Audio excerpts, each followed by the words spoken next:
Oh my gosh, with the sun being so low, casting such long shadows, it's really hard to see what's going on here. But in my last video, I talked about how several species of weeds and plants have taken over my milkweed garden, and I'm pulling 90% of everything that's here. Now I'm going to keep a couple goldenrods over here. I'm going to keep a couple goldenrods over there. I'm going to keep a couple buttercup plants over there. But look at what I'm finding. This is the problem that I was mentioning, that my milkweeds in my milkweed garden don't have enough sunlight because they're being dominated by the other plants. Over here, I cleared this area out, and you can see that I've saved 1, 2, 3, 4, 5, 6, 7. There are so many little milkweeds hiding throughout, even in here. Here's another milkweed. So I want my milkweed garden to actually grow milkweeds.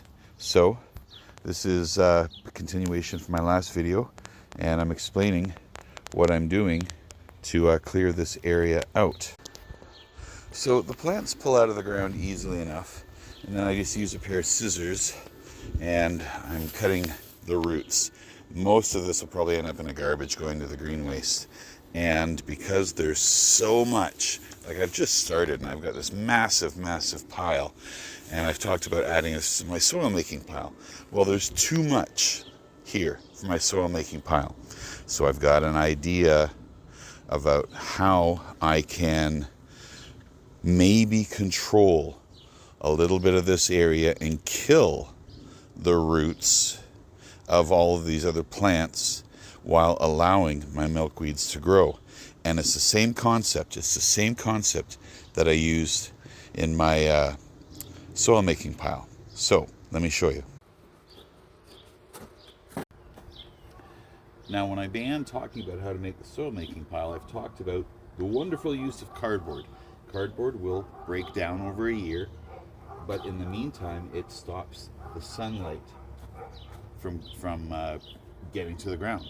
So I'm going to put cardboard throughout this whole garden around all my milkweeds, and then by adding all of the green waste that I'm pulling on top of the cardboard, that should help kill a lot of the weeds and let the milkweeds grow.